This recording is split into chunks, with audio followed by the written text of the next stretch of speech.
तो बैक करेंगे इस ऐप में। तब तक के लिए आज के क्लास में इसको पढ़ लो। तो यूनिट 5 एक क्वेश्चन, पूरा यूनिट हम कंप्लीट करने वाले हैं। अच्छे से सुनो, पूरा यूनिट का नोट्स है। अगर आपको वहाँ पे इस यूनिट पे एक लॉन्ग क्वेश्चन मिलेगा जो एग्जाम में आएगा, और उसके बाद 2 शॉर्ट क्वेश्चंस मिलेंगे, मतलब 4 शॉर्ट क्वेश्चन मिलेगा, उसमें से आपको 2 लिखना रहेगा। सो ऑलमोस्ट सोच लो कि आपको मिलने वाले इस यूनिट से 25 मार्क के क्वेश्चन, 25 मार्क्स का क्वेश्चन मिलने वाला है आपके एग्जाम में। 25 मार्क्स के लिए हम प्रिपेयर करें, आज का क्लास इसलिए बहुत इंपॉर्टेंट रहेगा, एंड इसको हम आज कंप्लीट करके ही जाएंगे। ठीक है, ये पेपर मुझे सैटरडे को ही कंप्लीट करना था, बट आज हो गया, तो आज हम कंप्लीट करके ही जाएंगे। ठीक है, एंड इसको याद रखना, बिकॉज ये नोट्स अगेन सेकंड सेमेस्टर में लर्निंग टीचिंग पेपर में काम आने वाला है। वहाँ पे भी एक लॉन्ग क्वेश्चन का रोल प्ले करेगा ये। सो हमारा क्वेश्चन क्या है?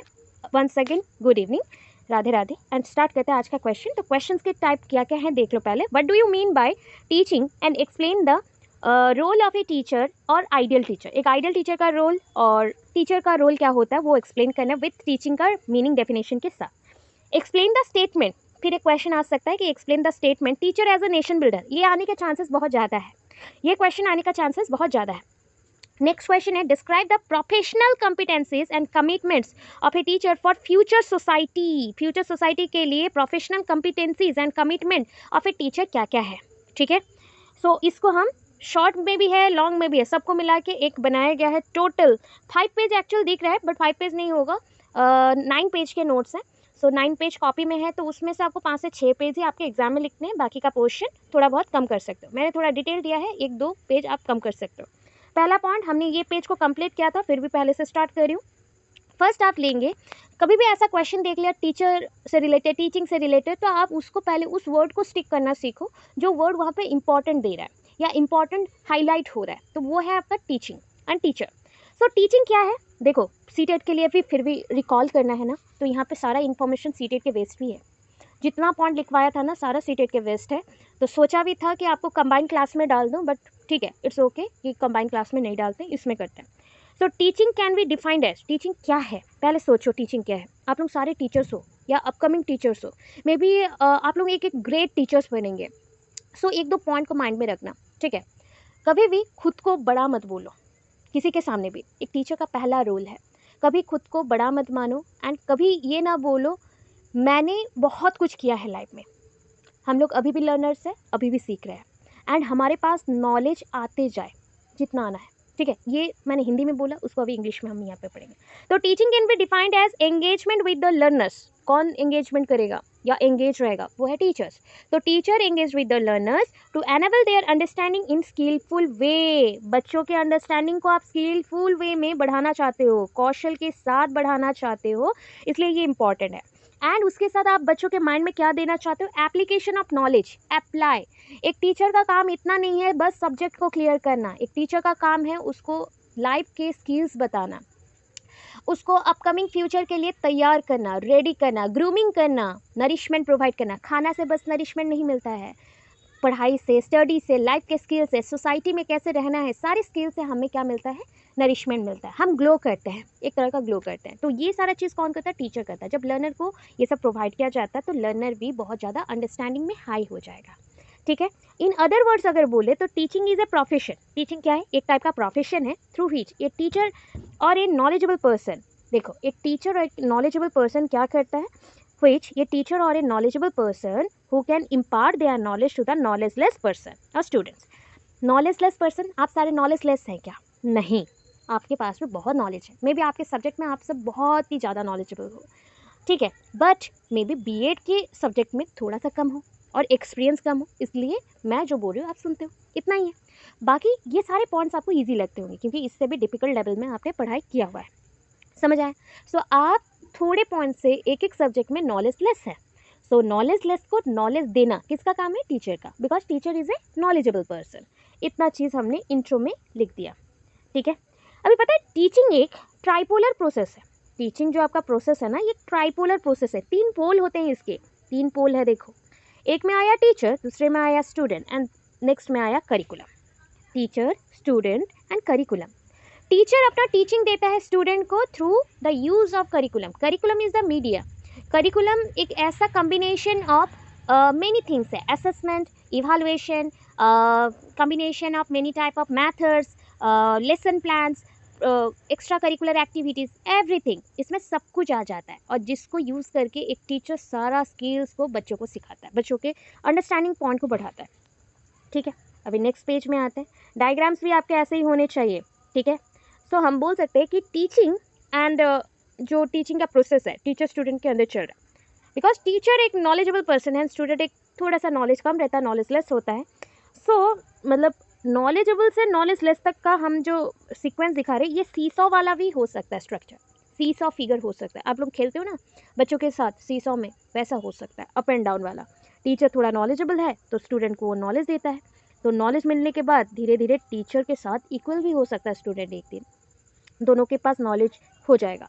बट एक्सपीरियंस से अब भी टीचर आगे रहेंगे, एक्सपीरियंस से स्टूडेंट में भी जितना एक्सपीरियंस मिला है उससे बड़े पोजीशन में चले जाए, बट एक्सपीरियंस के अकॉर्डिंग टीचर का ही एज एंड एक्सपीरियंस ज़्यादा होता है तो वो आगे रहेगा। ठीक है, introduction to term teacher. The person, teacher का टर्म को हम एक्सप्लेन कर रहे हैं, क्या है, एक पर्सन है जो कि बोर्ड में पढ़ा रहे हैं। किनको पढ़ा रहे हैं? स्टूडेंट्स को पढ़ा रहे हैं। ठीक है, स्टूडेंट्स को पढ़ा रहे हैं, ABCD लिखा गया। The person who are knowledgeable and impart their knowledge to the teachers. ये टीचर्स नहीं होगा, ये लर्नर्स होगा। ठीक है, थोड़ा करेक्ट कर लेंगे। The person who can knowledgeable, देखो जो पर्सन नॉलेजेबल होता है और अपना नॉलेज किसको देगा? लर्नर्स को देगा। वो कौन होते हैं? टीचर्स होते हैं, they are known as teachers. Definition में आ जाते हैं। So according to English dictionary, teaching is a process of transfer of knowledge from teacher to student. Teaching क्या है ना? टीचिंग एक प्रोसेस है, अकॉर्डिंग टू इंग्लिश डिक्शनरी बोल रहा है। क्या? टीचिंग एक प्रोसेस है, ट्रांसफर ऑफ नॉलेज होता है फ्रॉम टीचर टू स्टूडेंट। जैसे बोला गया था, learning is a modification of behaviour. याद है ना, सीटेट के लिए क्लास पहले वाले बैच में चल रहा था, थोड़ा सा फ्री क्लासेस प्रोवाइड हुए थे, तो उसमें क्या बोला गया था कि जो आपकी लर्निंग होता है वो मॉडिफिकेशन ऑफ बिहेवियर होता है। लर्निंग एक ग्रेजुअल प्रोसेस होता है, बट टीचिंग जो प्रोसेस है ना वो भी ग्रेजुअल प्रोसेस है, फेस टू फेस इंटरेक्शन होता है। एंड यहाँ पे art as well as science का ये पढ़ाई है, मतलब स्किल दोनों यूज़ होते हैं, लॉजिकल स्किल भी, आर्टिस्टिक स्किल भी। इसलिए टीचिंग एक प्रोफेशन वाइज ग्रेटेस्ट अपॉर्चुनिटी देता है बच्चों को एक्सप्लोर करने में। आपको मिला प्रोफेशन, बट आप ऐसे पढ़ाओगे कि बच्चों को एक्सप्लोर करने का कैपेसिटी मिले, अपॉर्चुनिटी मिले। ठीक है, इंट्रोडक्शन टू लर्नर। अब लर्नर कौन होते हैं? A person who is waiting for learning. देखो हम सब ना डे बाय डे अगर देखें एज ए टीचर सोच लेते हैं, इसलिए सबके अंदर थोड़ा सा ईगो आ जाता है, तो ईगो को डाउन करते हैं, पूरा रिमूव करो माइंड से। आप सब लर्नर्स हैं, I am also a learner. मुझे तो अभी तक कुछ नहीं आता, मेरा पास एक्सपीरियंस भी ज़ीरो है, यही लगता है, बिकॉज हमें और सीखना है बहुत कुछ। जब तक लाइफ एंड नहीं होता तब तक सीखना है। एंड वी आर लर्नर्स, हम लर्न करते हैं एवरी डे के सिचुएशन से, हमें एक्सपीरियंस मिलता है एवरी डे के डिफरेंट फैक्टर्स से, एवरी डे के डिफरेंट जो भी हमें सिचुएशंस के साथ साथ उसको हैंडल करने का कैपेसिटी मिलता है, उससे ही हम सीखते हैं। तो लर्नर्स कौन होते हैं? जो वांट करते हैं, लर्निंग करना चाहते हैं कि आई वांट लर्निंग, मुझे पढ़ना है, मुझे सीखना है, मुझे जानना है। ठीक है, अकॉर्डिंग टू इंग्लिश डिक्शनरी ये लर्नर इज समवन, लर्नर कौन है? एक ऐसा कोई होगा who is learning about particular subject, जो एक पर्टिकुलर सब्जेक्ट के लिए पढ़ाई करता है, स्किल सीखता है, और how to adjust in real world, कैसे रियल वर्ल्ड में एडजस्ट करना है, और टाइम सिचुएशन, अगर कोई भी टाइम सिचुएशन आता है उस सिचुएशन को कैसे हैंडल करना है उसके ऊपर सीखता है। ठीक है, कंसेप्ट ऑफ टीचिंग में आ जाओ। तो teaching is an interactive process. Teaching क्या है? एक इंटरैक्टिव प्रोसेस है, इंटरैक्शन के थ्रू चलता है। Interaction, student and teacher interact करें। पता है इंटरैक्शन का और कोई वर्ड बोल सकते हो? सिमिलर वर्ड कोई? एनीवन? इंटरैक्शन का सिमिलर वर्ड सिंपल लाइफ में यूज करते हो डेली बेसिस पे, डेली बेसिस पे। एनीवन? एनीवन? एनीवन? जल्दी। सो हमने वर्ड लिया कम्युनिकेशन, कन्वर्सेशन, कनेक्शन, बॉन्डिंग, ये सारे वर्ड्स आए। So teaching is an interactive process where कौन कौन जोड़ रहा है ना? Teacher has to interact with the student. Teacher यहाँ पे इंटरैक्ट कर रहे हैं किसके साथ? स्टूडेंट के साथ। ठीक है, teacher has to interact with the student and that means the experience person interact with the unexperienced one. इसका मतलब हो गया कि एक्सपीरियंस पर्सन इंटरैक्ट करा अनएक्सपीरियंस्ड वन के साथ। Nature and characteristics of a teacher. देखो अभी डायग्राम बनाना, ठीक है, डायग्राम के अकॉर्डिंग इसको ड्रॉ करना बेटर रहेगा, पेजेस भी कवर अप हो जाएंगे ज़्यादा से ज़्यादा। एंड अगर एक्सप्लेन करना चाहो तो उसके नीचे ही आप एक्सप्लेन कर सकते हो एग्जाम्पल के साथ। जब भी आपको लगे ना कि आपका आंसर बहुत शॉर्ट हो रहा है, तो एग्जाम्पल देने को ट्राई करना। एंड बोलोगे मैम कौन सा example? Real time example, real life examples जो आपके सामने आता है। कभी देखा है मैंने कहीं का ओल्ड सिचुएशन, ओल्ड थिंग को लेके आपको एग्जाम्पल दिया हो? मैं ऑलवेज रियल वर्ल्ड का एग्जाम्पल देती हूँ जो मैंने सामने देखा है, उससे आपका पढ़ाई ना जल्दी कैप्चर होगा, ईजी रहेगा। ठीक है, सो एक टीचर का नेचर क्या हो सकता है? नॉर्मली जो जो आपको याद है सब लिख लेना, मुझे जितना याद था मैंने लिखवाया था। That is a well behaviour, teacher का बिहेवियर अच्छा होना चाहिए, पंक्चुअल होना चाहिए, पंक्चुअलिटी रहेगा, समय का ज्ञान होगा उसको कि टाइम कितना इंपॉर्टेंट है, टाइम का वैल्यू कितना है, and never wasted time, wasted minute in different work, मतलब डिफरेंट कैजुअल वर्क्स में आपको बर्बाद नहीं करना है। जैसे इंपॉर्टेंट नहीं है उसमें ही लगे पड़े रहेंगे और धीरे धीरे करेंगे तो वो सारे बर्बाद हो जाते हैं। ठीक है, उतना नहीं चाहिए, बट पंक्चुअल रहेगा अपने काम के लिए, अपने क्लासेस के लिए, अपने कोई भी सिचुएशंस के लिए। वेल ऑब्जर्वर, कीन ऑब्जर्वर, मतलब उसका ऑब्जर्विंग कैपेसिटी बहुत अच्छा है, वो बच्चों को ऑब्जर्व करते ही जान जाएगा कि क्या प्रॉब्लम्स है और कैसे सोल्यूशन देना है। Must be a good teacher, वो बहुत अच्छे टीचर होंगे। ठीक है, गुड टीचर मतलब ऐसा मत सोचना कि बैक बेंचर्स गुड टीचर्स नहीं बनते, या फिर जो बच्चा टॉप करता है क्लास में, या जो बच्चा बहुत ही हाईएस्ट मार्क करता है वो ही सिर्फ अच्छे टीचर्स बनेंगे, ऐसा नहीं है। बहुत सारे ऐसे टीचर्स होते हैं जो एवरेज थे अपनी लाइफ में, बट टाइम के साथ साथ एक्सपीरियंस ऐसे गेन किए कि वही टॉप क्लास में आते हैं, टॉप क्लास के टीचर्स बनते हैं।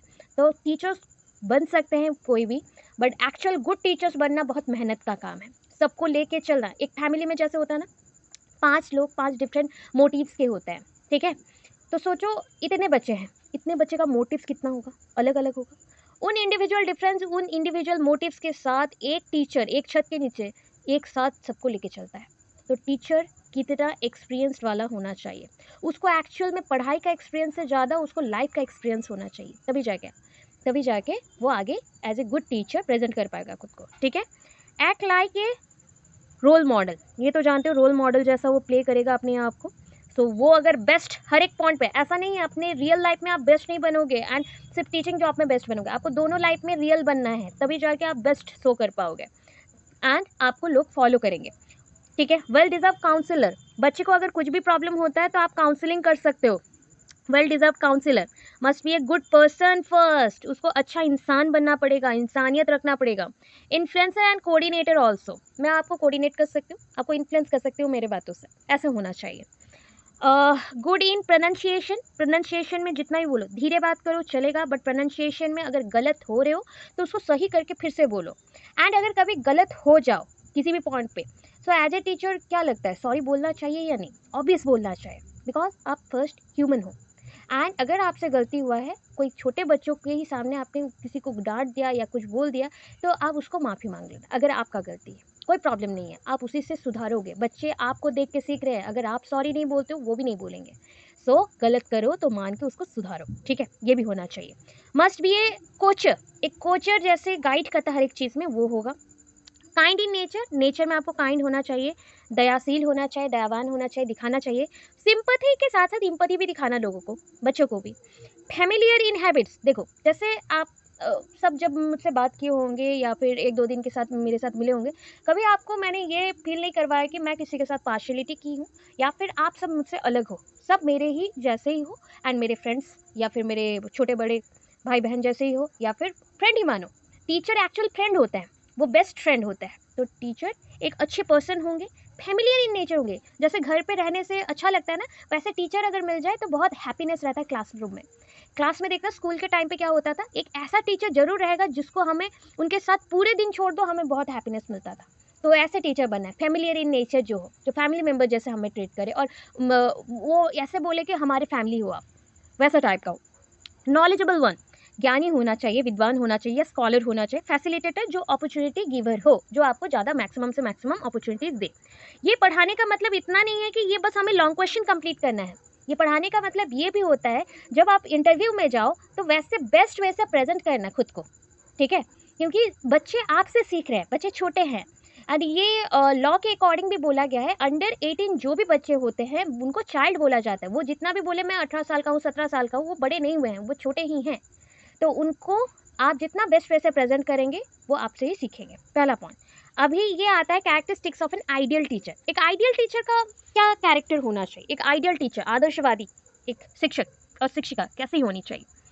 टीचर शुड हैव काम नेचर, हमेशा ना माइंड को शांत रखने को सीखो, गुस्सा नहीं, गुस्सा अगर हो पूरा कुछ टाइम के अंदर उसको क्लियर करने को ट्राई करो। एंड घर के प्रॉब्लम को कभी बच्चों के ऊपर डांट के मत सुनाना। ऐसे बहुत सारे अब्यूजमेंट के केसेस आते हैं, टॉर्चर हो जाता है, इसको कॉर्पोरल पनिशमेंट बोला जाता है। जो टीचर घर से गुस्सा होकर आएगा और बच्चों को मारना पीटना स्टार्ट करेगा, वो कॉर्पोरल पनिशमेंट में काउंट होता है। आपके अगेंस्ट क्रिमिनल रिकॉर्ड्स बन सकते हैं या फिर आपको जेल भी हो सकता है, आपका जॉब भी जाएगा, जेल भी हो सकता है। तो ये सारे नेचर को छोड़ के काम नेचर में रहना है हमेशा। कुछ भी कोई बोले पहले सुनो, लिसन करो। आप एक अच्छे लिसनर होना चाहिए, तो आप सुनेंगे, उसको सल्यूशन देने को ट्राई करोगे। अदरवाइज थोड़ा रिलैक्स बैठ के बड़े टीचर से, जो आपके प्रिंसिपल हो या किसी से, उनसे डिस्कशन करना, तब जाके उसका सल्यूशन मिल पाएगा। अकेले पे कभी भी गुस्सा दिखा के कुछ नहीं करना है, ठीक है। काम नेचर, चार्मिंग फेस होना चाहिए। चार्मिंग, ब्यूटीफुल फेस नीड नहीं है, हम कोई भी ब्यूटीफुल नहीं है। ऐसा देखोगे ना, सबके अपने अपने कुछ ना कुछ नुक्स होते हैं, मतलब नेगेटिव पॉइंट्स होते हैं। तो ऐसे देखने से कोई ब्यूटीफुल नहीं है, बट अगर सोल से देखोगे सारी चीज़ ब्यूटीफुल होते हैं। तो हमारा फेस सिर्फ ग्लोइंग होना चाहिए, चार्मिंग होना चाहिए। जितना हम एजुकेटेड रहेंगे, जितना हम अपने आप को क्लीन रखेंगे और प्रेजेंट बेस्ट वे से करना चाहेंगे, उतना हम तैयार रहेंगे और हमारा एक चार्म खुद से ही आएगा। वो जो बोलते हैं ना आभा, एक लाइट, वो खुद से ही आएगा, ठीक है। प्लीजेंट एंड और क्या होना चाहिए, एक्सट्रोवर्ट पर्सन होना चाहिए, जो ओपन माइंडेड हो, ओपन माइंडेड हो ऑलवेज। एक्सट्रोवर्ट पर्सन, अगर आपको बच्चे बोले मैम पता है ये मूवी आया है, ऐसा होता है वैसा होता है, तो उसको पूछो अच्छा ऐसा होता है, तो बताओ तो तुमने क्या सीखा। तो एक मूवी देखने का मतलब ये नहीं होता सिर्फ एंटरटेन हो जाओ, मतलब ये भी है कि उससे क्या सीखा, ठीक है। हर एक चीज़ से अगर अच्छा सीखते हो, बुरा सीखते हो, जान पा रहे हो, देन वो मूवी देखो, वो चीज़ देखो, उस चीज़ों से सीखो, वो बेटर है। तो ऐसा पर्सन हो जो सबके साथ मिक्स हो जाए और जल्दी से समझा सके, ठीक है। Provide good influence on both parents and students, ये तो समझ पाए। हिज और her character should be above demand, always आप डिमांडिंग रहोगे। पूरे कॉलेज में क्या, पूरे स्कूल में, पूरे यूनिवर्सिटी में, जहाँ पर भी आप लोग रहे, तो आपका नाम रहे हर जगह, डिमांड में रहोगे आप, अबव डिमांड ऑल्सो, मतलब जिस डिमांड का जो क्राइटेरिया है ना, उस क्राइटेरिया से भी अबव रहोगे। अरे वो सर कहाँ गए, वो सर का नीड है यहाँ पे, वो मैडम कहाँ गई, वो मैडम नहीं होंगी तो ये काम नहीं होगा। तो उतना डिमांड आपका होना चाहिए। वही एक पर्सन है जो हैंडल सब कुछ कर सकता है। सोचो अगर एक एक टीचर ऐसे बन जाए तो हमारे एजुकेशन सिस्टम में क्या चेंजेस आएंगे। Think about it. सोशियबिलिटी क्या होता है ना, sociability is another essential trait for a teacher. Sociability और एक कैरेक्टर है, अनदर फीचर है, ट्रेट है टीचर का, कि वो सोसाइटी में रह के सोसाइटी में एडजस्ट कर पा रहा है। उसका एबिलिटी यही है कि सोसाइटी में वो एडजस्ट हो जा रहा है। Must have a sense of humour, क्या होना चाहिए, सेंस ऑफ ह्यूमर होना चाहिए। सेंस होना चाहिए कि हाँ ये चीज़ हुआ, अच्छा क्यों हुआ, उसके जड़ तक जाते हैं। ऐसा नहीं है साथ साथ अरे तुम्हारे साथ ये गंदा चीज़ होगा, रुको तुमने ऐसा किया ना, ऐसा मत बोलो। तुम्हारे पास सेंस ऑफ ह्यूमर है, तुम टीचर हो, तो आप जानते हो कि आपको क्या करना है, ठीक। ही और she must be able to respect, अच्छा अर्न रेस्पेक्ट। ऐसे पर्सन होने चाहिए जो कि खुद के रेस्पेक्ट को क्या कर सके, अर्न कर सके। मतलब जैसे बोलते हैं ना, मेरे आज इतने कमाई हुए हैं तो मैं रेस्पेक्ट को भी कमाई करती हूँ, ठीक है। एवरी डे आप लोग मुझे ऐसे ही रेस्पेक्ट नहीं देते हो, ठीक है। जो बच्चे रेस्पेक्ट देते हैं वही क्लास कर रहे हैं, ये भी ट्रू थिंग्स है। आपके माइंड में अगर 1% भी रेस्पेक्ट है तो आप लोग क्लास अटेंड कर रहे हो, जिनका नहीं है वो क्लास अटेंड नहीं कर रहे, या फिर वो थिंक कर रहे हैं कि वो बाद में देख लेंगे। ज़रूरत उनको भी है बट बाद में देख लेंगे, इतना पॉइंट रहता है। बट ट्रू बेसिस पे जिसको जानना रहता है, जिसको लगता है कि मैडम पढ़ाती हैं और हमें सुनने से एक बार में सब याद रह जाएगा, तो आप सब क्लास में आते हो, डायरेक्ट चीज़ है। तो यही मेरे लिए रेस्पेक्ट है, ये मेरे लिए मोटिवेशन एंड रेस्पेक्ट का काम करता है। तो मैंने इसको अर्न किया है इस 4 महीने में, आप लोगों का लव, अफेक्शन एंड रेस्पेक्ट को अर्न किया है मैंने, ठीक है।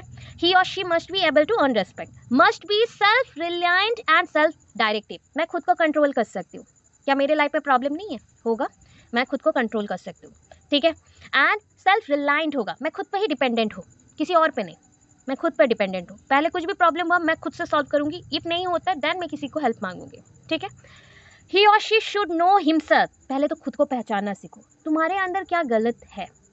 सोचो तो एक बार मुझे बताना क्लियर करके नेक्स्ट क्लास में कभी, क्या आप सब परफेक्ट इंसान है। मैं तो नहीं हूँ, I am not a perfect human, perfect human तो नहीं हूँ, मुझ में बहुत सारे गलतियाँ हैं, मैंने खुद गलतियाँ की हैं, उसी से सीखा है, उससे ही आगे बढ़ रहा हूँ। तो हम लोग कोई ट्रू सेंस पे परफेक्ट नहीं होता है। हमें वो बोलते हैं ना, मिट्टी का जैसा घड़ा बनता है, ठोक ठोक के पीट पीट के उसको पूरा एग्जैक्ट शेप में डिज़ाइन किया जाता है, वैसे हम हैं, ठीक है।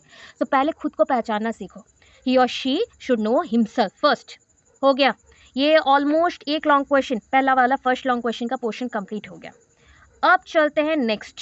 इतना क्लियर है, देखो इसको एक ऐसे पढ़ाया गया है कि चार्ट बनाना या कॉलम वाइज बना सकते हो तो आपके लिए बेटर होगा। Commitment to the learner, teacher का कमिटमेंट लर्नर्स के लिए क्या है, टीचर का कमिटमेंट सोसाइटी के लिए क्या है, अपने प्रोफेशन के लिए क्या है। ठीक है, एवरी टाइम एक चीज़ नोटिस करो, छुट्टी लेना है तो हम भी ले सकते हैं, अगर मैक्सिमम कुछ प्रॉब्लम नहीं होता तो हम लोग छुट्टी नहीं लेते, क्योंकि एक चीज़ है, बहुत लोग आपको बोलेंगे अरे आज का एक दिन तुम छुट्टी ले लेना, क्या हो जाता है, कौन देख रहा है, कौन देख रहा नहीं, तुम अपने प्रोफेशन के लिए कितना मतलब डेडिकेटेड हो ये इम्पॉर्टेंट है। अगर आप आज काम नहीं करते हो तो ऑब्वियस है लाइफ में आप एक दिन के लिए पीछे चल गए। वो एक दिन इक्वल टू कितना अमाउंट ऑफ मनी होगा, कितने अमाउंट ऑफ रेस्पेक्ट होगा, कितना अमाउंट ऑफ लव अफेक्शन होगा, वो हमें पता नहीं, बट एक दिन में मे बी कुछ भी चेंज हो सकता है। तो हर एक मौके को इफ नेसेसरी ना हो तो डेडिकेशन के साथ निभाओ, ये इंपॉर्टेंट है, कमिटमेंट बोले जाते हैं इसको। तो commitment to the learners, learner के टुवर्ड्स हमारा कमिटमेंट क्या है ना, हमारा पहला काम है लर्नर्स को हम क्या प्रोवाइड करें, नॉलेज दें, इम्पार्टिंग नॉलेज, हाँ इम्पार्ट नॉलेज। सेकंड क्या है, as a facilitator provide facilities, हम अपॉर्चुनिटीज देंगे। Inculcate moral values in the student, बच्चों में मोरल वैल्यूज को डालेंगे। फोर्थ पॉइंट, प्रॉब्लम सॉल्वर, बच्चों को हम प्रॉब्लम सॉल्व करने में हेल्प करेंगे कि बच्चे प्रॉब्लम सॉल्व कर लें। ठीक है, नेक्स्ट पॉइंट में क्या आया, commitment to the society, society के लिए तुम्हारा कमिटमेंट क्या है, एज ए टीचर आपका कमिटमेंट क्या रहेगा। पहले तो नेशन एंड सोसाइटी बिल्डर आप हो। जैसे एक बिल्डर क्या करता है कि गाइड करता है, इंस्ट्रक्ट करता है उनके वर्कर्स को कि तुम ऐसे घर का डिज़ाइन बनाओ तो अच्छा घर बनेगा, स्ट्रॉन्ग घर बनेगा। वैसे आप पूरे नेशन को बना रहे हो, क्योंकि हमारा कमिंग जनरेशन ही इस नेशन को आगे लेके जाएगा। तो हमें हमारे टीचर्स ने बनाया है और आगे हम अपने बच्चों को बनाएंगे और अपने साथ साथ बहुत सारे बच्चों को बनाएंगे, तैयार करेंगे इस नेशन को आगे लेके जाने के लिए। इसलिए हम नेशन बिल्डर और सोसाइटी बिल्डर है, जो कि सोशल चेंज लेके आएगा। नेक्स्ट पॉइंट पे ही मेंशन है, सोशल चेंज, समाज में परिवर्तन लाएगा। क्रिएट एंड कनेक्शंस, हम क्या कर सकते हैं, बना भी सकते हैं और कनेक्शंस भी क्रिएट कर सकते हैं। ठीक है, एक्सप्लेन, क्या करोगे, फिलोसॉफी मतलब ज्ञान बढ़ाना, नॉलेज को बेस्ट वे से यूटिलाइज कैसे करना है उसको आगे लेके जाना। बिल्ड एजुकेटेड एनवायरनमेंट, हमें ऐसा एनवायरनमेंट चाहिए जो एजुकेटेड हो।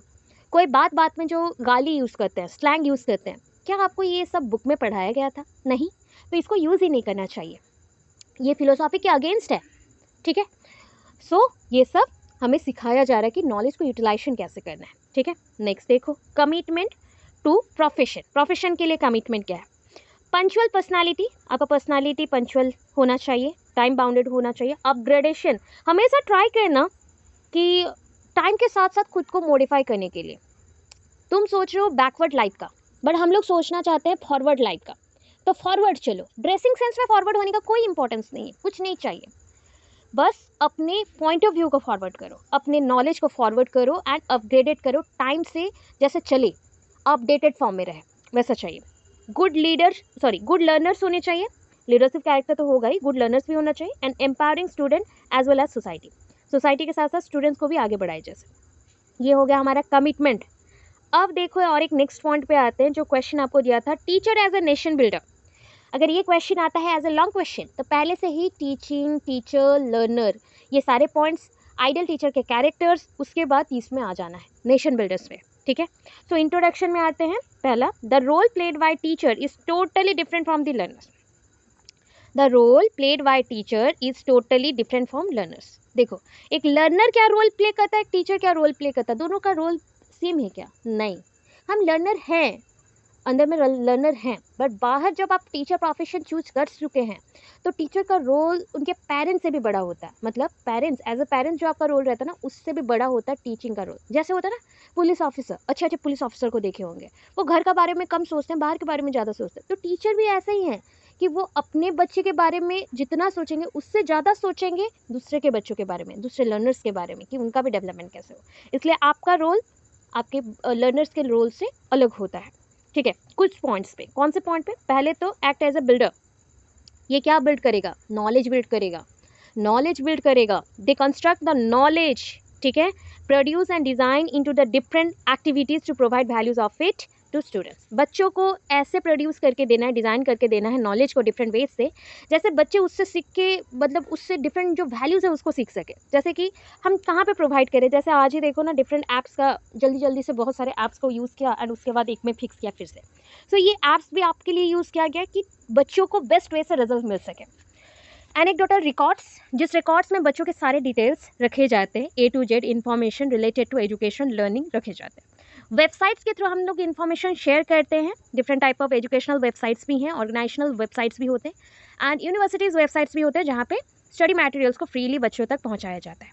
YouTube is a one kind of facility. अगर पॉजिटिव सेंस में देखो, नेगेटिव में छोड़ दो, बिकॉज नेगेटिव हर एक चीज़ का रहता है, बस पॉजिटिव सेंस में देखो तो हम अगर 10 साल पीछे चले जाए तो हम लोग स्टडी के पीरियड में ना यूट्यूब का यूटिलाइजेशन भी ठीक से नहीं जान पा रहे थे एंड कैसे यूज़ करें। बट आज के बच्चों के लिए उतना बेनिफिशियल है ये चीज़। अगर वो टीचर नहीं मिलता है, अगर नोट्स अवेलेबल है यूट्यूब में, वहाँ से भी पढ़ के एक एक बच्चे टॉप बन सकते हैं, टॉपर हो सकते हैं और टॉप क्लास के लर्निंग कर सकते हैं, बहुत सारे नॉलेज ले सकते हैं, क्योंकि उनके पास इतने फैसिलिटीज़ मिल गए कि वो मल्टीपल टीचर से पढ़ सकते हैं। बट हमारे पास फैसिलिटीज़ था सिर्फ ऑनली बुक यूज़ करना या फिर कोई वेबसाइट से थोड़ा बहुत कलेक्ट करना। हमारे पेरेंट्स के पास तो उससे भी कम था। तो सोचो, एक टीचर है बोल के वो पढ़ा रहा है और टीचर नॉलेजेबल होगा इसलिए वो बिल्डर है, नॉलेज को कंस्ट्रक्ट कर रहा है। ठीक है, पोर्टफोलियो भी एक होता है जहाँ पे आप बच्चों के असाइनमेंट रिलेटेड जो भी उनके इंडिविजुअल डेवलपमेंट है उसको आप मेंशन करके रखते हो। Act as a case study worker. Case study worker is important. Learners are assumed as a part of daily learning through a range of activities, including dialogues, interactions, interesting investigations, practical and presentation. बच्चों को पढ़ा रहे हो ना, कुछ case study भी तो होता होगा। केस स्टडी जानते हो, मतलब एक एग्जाम्पल दिया गया, उस एग्जाम्पल के थ्रू बच्चों को डायलॉग्स, प्रेजेंटेशन कुछ करके भी बच्चों को हम नॉलेज दे रहे हैं। ठीक है, इसमें भी हेल्प करो। Act as a concept explorer. Concept buildup करेंगे, एक्सप्लोर करेंगे। ठीक है, they gain an understanding of how others view a given problems और इश्यूज। देखो, आपको मैंने कंसेप्ट बता दिया, उस कंसेप्ट से आपने इतना नॉलेज बढ़ाया खुद का आइडियाज़ को लगा के कि आपको न्यू जितने भी सिचुएशंस मिले उसको भी आप हैंडल कर सकते हो। जो भी प्रॉब्लम्स दिया जाए, जो इश्यूज़ दिया जाए, आप उसका सोल्यूशन निकाल सकते हो। फिर नेक्स्ट क्या हुआ, एक्ट एज ए लिसनर। एक टीचर एक अच्छा लिसनर होना चाहिए। ठीक है, अदरवाइज वो बच्चों के प्रॉब्लम्स को जान नहीं पाएगा। तो ऑब्जर्वर के साथ साथ वो लिसनर भी होना चाहिए। They listen everything for details and get every point of concept in order to increase his or her knowledge। आपके नॉलेज को सही डायरेक्शंस देने के लिए, करेक्ट वे में आगे लेके जाने के लिए एक टीचर बहुत अच्छा लिसनर होना चाहिए और एवरी पॉइंट को लिसन करना चाहिए डिटेल्ड वे में, कंसेप्ट को जानने के लिए क्लियर बेसिस पे। ठीक है, नेक्स्ट इधर है, act as a mentor. Mentor के जैसे मेंटरशिप करेगा। दे सपोर्ट लर्नर्स, क्या कहता है, they support learners over time. ठीक है, देखो आपको जब भी कुछ डाउट होता है, ऑब्वियस होता है कभी कभी मुझे टाइम नहीं होता तो मैं आपको हेल्प नहीं कर पाती, बट जब भी आप मैसेज करो, मैंने अगर उसको सीन किया है, अगर मेरे पास टाइम होता है तो मैं जैसे भी करके आपको रिप्लाई बैक करती हूँ। सो एक मेंटोर का पहला काम है, मैं भी मेंटोरशिप में करेक्ट नहीं हूँ अभी तक और सीखना है, बट जो सही मेंटर होते हैं ना वो हमेशा बच्चों के साथ लगे पड़े रहते हैं, इसलिए उनके बच्चों के रिजल्ट्स बहुत अच्छे होते हैं। बेस्ट टीचर्स वो बनते हैं क्योंकि वो बच्चों के साथ लगे रहते हैं। अगर सोचो हर एक पॉइंट में हम पैसा लेना स्टार्ट करें, ठीक है, सो क्या इस चीज़ का हम वैल्यू दे सकते हैं एक टीचर को, क्योंकि वो पूरा टाइम गाइड कर रहा है, अपने पेरेंट्स जितना गाइड नहीं करते एक टीचर गाइड कर रहा है, तो हम उनका वैल्यू नहीं दे सकते उस टाइम का। सो दैट जो मेंटरशिप है उसका कोई मोल नहीं होता, वो पेरेंट्स से भी ऊपर है, इसलिए वो अपना सोच के फेमिलियर होकर आपको गाइड करते हैं। ठीक है, जो कि आपको हर एक वे से परफेक्ट बनाना चाहता है, ओवर टाइम के साथ गाइडिंग ऐसे करेगा कि आप परफेक्ट डिसिप्लिन में चले। Act as a transmitter of knowledge, knowledge transfer करेंगे। तो टीचर्स प्राइमरी फंक्शन क्या है, टीचर का प्राथमिक जो इंपॉर्टेंट फंक्शन है is to impart information and skill into small increment. देखो, आपको एक ही दिन में सारे नॉलेज दे दूँ तो आप लोग डाइजेस्ट नहीं कर पाओगे। डाइजेस्ट मतलब उसको समझ के अपने अंदर रखना, वो भी नहीं हो पाएगा। ये बॉडी एक ना ट्रेजर हाउस है, ट्रेजर बॉक्स है। माइंड ट्रेजर मतलब माइंड क्या रखता है, नॉलेज को ट्रेजर करके रखता है। बॉडी किसको ट्रेजर करता है, न्यूट्रिशंस को, डाइट को। तो अगर आपका माइंड इतने नॉलेज को एट ए टाइम लेके रख नहीं पा रहा है तो आप तो भूल जाओगे ना सारी चीज़ों को, बहुत ज़्यादा हो गया बोल के। तो नॉलेज कैसा देना चाहिए बच्चों को, थोड़े थोड़े अमाउंट में इंक्रीमेंट करते हुए, थोड़े थोड़े अमाउंट में इन्फॉर्मेशन के साथ देना चाहिए। Next, teacher as a transmitter, transmit क्या करेगा, मोटिव्स, बच्चों को कौन सा मोटिव दिखाना है, सिखाना है, social behaviour, problem solving abilities, whatever they can achieve, जो भी वो अचीव करना चाहिए. Act as a scholar, they answer every question and direct the thinking of the others. ठीक है, थिंकिंग ऑफ द पर्सन लिख सकते हो, अदर्स लिख सकते हो. आप विद्वान हो क्योंकि आपके पास उतना एक्सपीरियंस है, उस सब्जेक्ट का एक्सपीरियंस है, इसलिए वो टीचर है. अब मत सोचो कि आप बहुत बड़े विद्वान हो, वैसा नहीं, बट आपके पास बच्चों के अकॉर्डिंग नॉलेज है, उससे ज़्यादा है, अपग्रेडेड रहते हो, हमेशा पढ़ते रहते हो, इसलिए नॉलेज है. तो आप बच्चों के एवरी क्वेश्चन का आंसर दे सको, डायरेक्ट कर सको उनके थिंकिंग को. अगर सपोज मैं एक गलत रास्ते में चलती हूँ और आप मेरे टीचर हैं, तो आप मुझे क्या करेंगे, सही रास्ते में फिर से लेके चलवाओगे. तो ये चीज़ है कि एक पेरेंट्स, ठीक है, एक कपल जब माता पिता बनते हैं, पेरेंट्स बनते हैं, तो अपने बच्चों को बस हाथ पकड़ के चलवाते हैं, सिखाते हैं. बट एक टीचर आपके एवरी गलत पॉइंट पे हाथ पकड़ के डायरेक्ट करता है. तो इसलिए टीचर सबसे बड़ा होता है, इसलिए उनको मतलब पूजनीय बोला जाता है, ऊपर रखा गया है. ठीक है, आपके थिंकिंग को ही चेंज कर देते हैं. Act as a role model, पहले भी बोला है कि role model means that the teacher says and demonstrates and creates foundation for the student. Role model ना, आप किसको मतलब कोई हीरो को देखते हो या फिर कोई एक्ट्रेसेस को देखते हो, उनके जैसा रोल प्ले करना चाहते हो या उनके जैसा बनना चाहते हो, उनको पसंद करते हो, इसलिए जो आपके फेवरेट पर्सन है उस जैसा बनने को ट्राई करते हो. तो टीचर एक रोल मॉडल जैसा यहाँ पे प्ले कर रहा है, क्योंकि उन्हें भी देख के आप उन जैसा बनने को ट्राई कर रहे हो. ठीक है, वो बच्चों को एक गाइड करते हैं अपनी एक्टिविटीज़ के थ्रू, डेमोन्स्ट्रेट करते हैं कि तुमको ऐसा बनना है, तुम्हारे अंदर ये फाउंडेशन होना चाहिए. They serve as an example to learners and build their intensive knowledge. जो आपके डिटेल्ड नॉलेज है लर्नर्स के, उसको बढ़ाते हैं.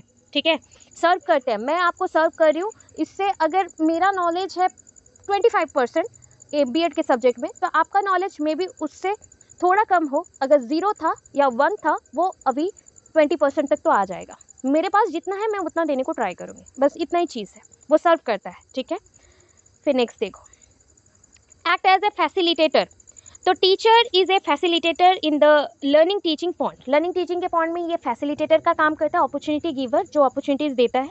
इन द एंशियंट पीरियड, पहले के टाइम में क्या होता था, teacher was considered as the source of knowledge because there was no book और एनी टाइप ऑफ कोई भी रिसोर्सेज नहीं थे, any type of resources, so that they only use the dictation process. Whatever they experience in their life, they already present before the students, so that students can access that knowledge by listening properly and after that storing their knowledge in their mind. ठीक है, सो ऐसे ही चलता था. Source of knowledge इसलिए बोला गया क्योंकि facilitator है, फैसिलिटीज़ देते हैं बच्चों को, तो जितना नॉलेज है बच्चों को देने के बाद बच्चे उस नॉलेज का यूज़ करते थे. ठीक है, एक्ट एज ए को learner. So teacher has minimum freedom of learning. Teacher के पास मिनिमम फ्रीडम ऑफ लर्निंग है. एंड क्या है, सॉल्व क्लचेस, मतलब जितने भी छोटे छोटे चंक्स में पॉइंट होते हैं ना, छोटे छोटे प्रॉब्लम्स आपके लाइफ में आते हैं, वो सब कुछ टीचर अपने पॉइंट ऑफ व्यू से सॉल्व कर सकता है. It is also treated as a, ठीक है, कैसे करेंगे, treated as a factory for resource. Teacher को एक फैक्ट्री बोल सकते हो, रिसोर्स फैक्ट्री है. क्रिएटिव आइडियाज़ टीचर के अंदर बहुत होते हैं, बट जब लर्नर्स उनके सामने कुछ क्रिएटिव बनाते हैं तो टीचर कभी मुंह नहीं खोलता है कि तुम ऐसा करो वैसा करो. टीचर ऑलवेज बोलता है कि कुछ मॉडिफाई हो सकता है. इतना बोलने से लर्नर खुद से उसको मॉडिफाई करेगा. ठीक है, एंड क्रिएटिविटी जनरेट कर सकते हैं. Act as a manager. Teacher as a manager arrange chunking of information. सारे छोटे छोटे टुकड़ों में जो इन्फॉर्मेशन है उसको ज्वाइन करता है. एनकरेज स्टूडेंट्स को एनकरेज करता है to build connections using advanced technology. आज के टाइम पे we use advanced technology just like the mobile phones. I know that कि many students, आप में से बहुत सारे students होंगे, many of you are very knowledgeable and you have the knowledge about the technology also, how to use, how to share, how to broadcast etc.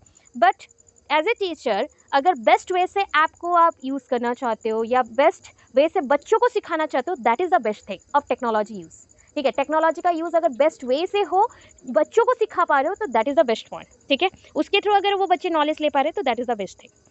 Then देखो next part में आते हैं, last part, professional code and ethics of conduct for a teacher. तो every profession, आपके professional code of conduct जैसे बढ़ते हैं ना, तो प्रोफेशंस के भी कुछ कोड होते हैं, एथिक्स होते हैं, जिसको हमें एवरीडे के लाइफ में फॉलो करना पड़ता है एज ए टीचर. तो अपने अपने प्रोफेशन में सबके कोड एंड एथिक्स होते हैं जिसको फॉलो करना चाहिए. पहला point, every profession requires code of conduct. मैंने पहले भी बोला था, एवरी प्रोफेशन में कोड ऑफ कंडक्ट रहता है, वो पॉलिटिक्स क्यों हो, वो टीचरशिप क्यों हो, अपना लाइफ ही क्यों हो, कुछ तो ऐसा पॉइंट होगा जो कि हमें कंट्रोल करता होगा, वो कोड हमें चाहिए ही, कोड ऑफ कंडक्ट चाहिए. And self action plan. ठीक है, अभी देखो, ये profession it is a profession will have the following characters. एक प्रोफेशन का क्या क्या कैरेक्टर होना चाहिए? आप सोचते हो क्या कोई भी प्रोफेशन ले लिया ये हमारे लिए उतना ही काफ़ी है, सिर्फ अर्निंग मिलना चाहिए? नहीं, we are educated now.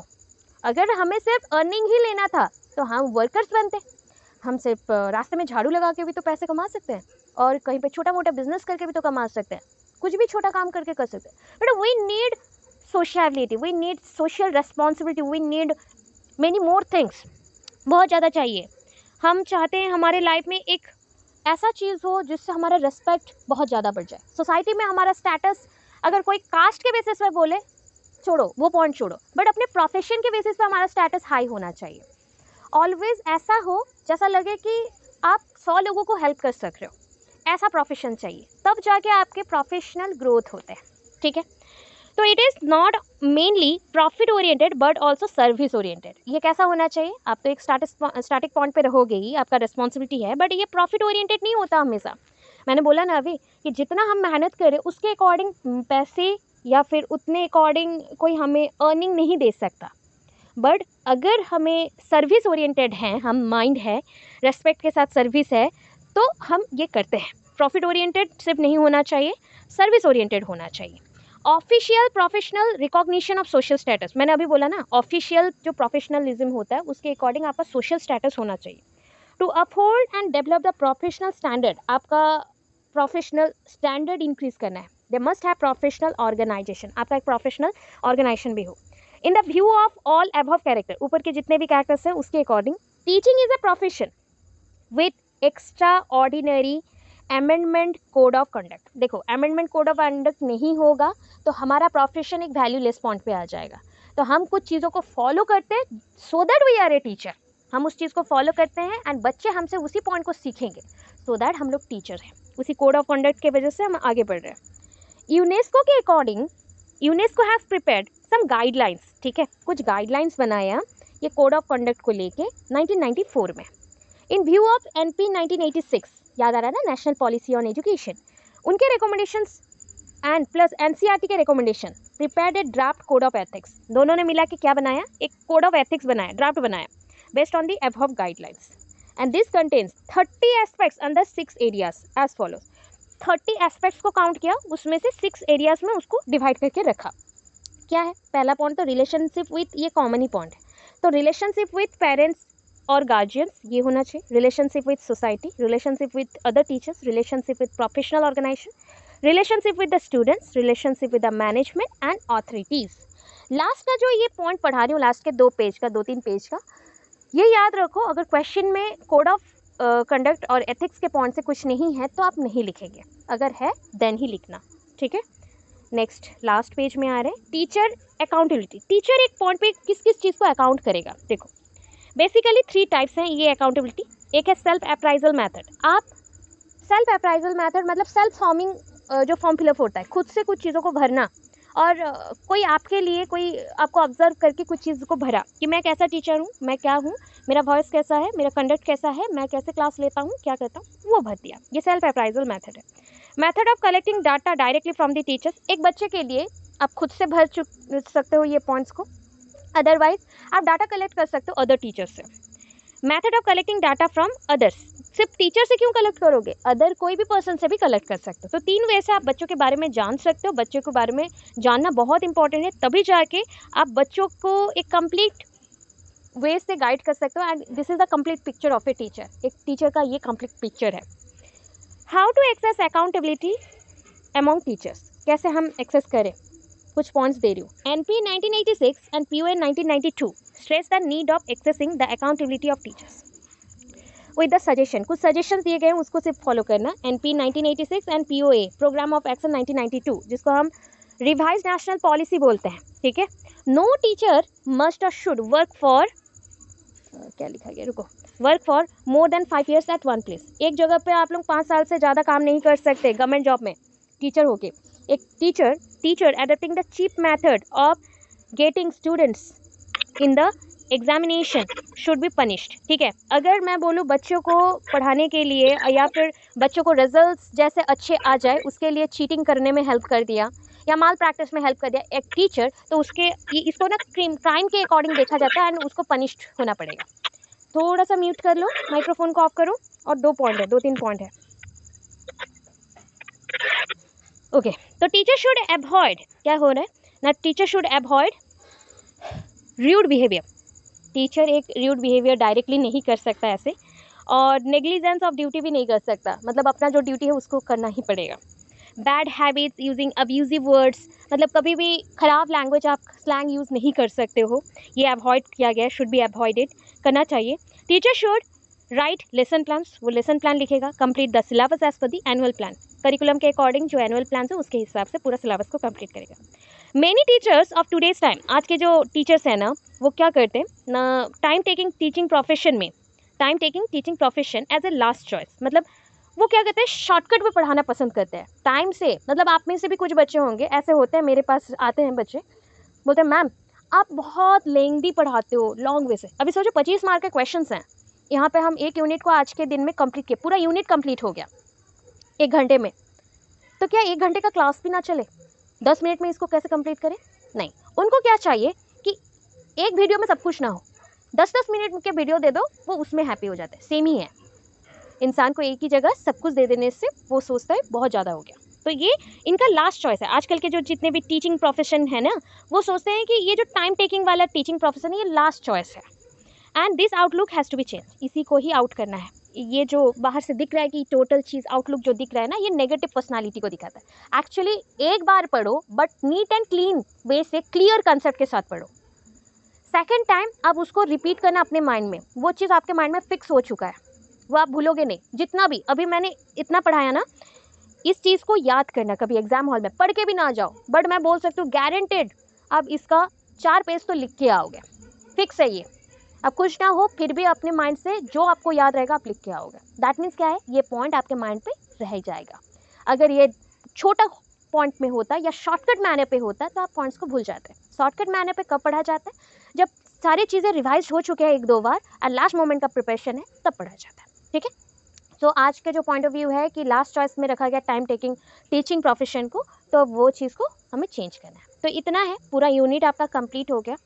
Unit 5 में 3 लॉन्ग क्वेश्चन के अकॉर्डिंग पढ़ाया गया है, एंड शॉर्ट क्वेश्चन भी इसी के अंदर है।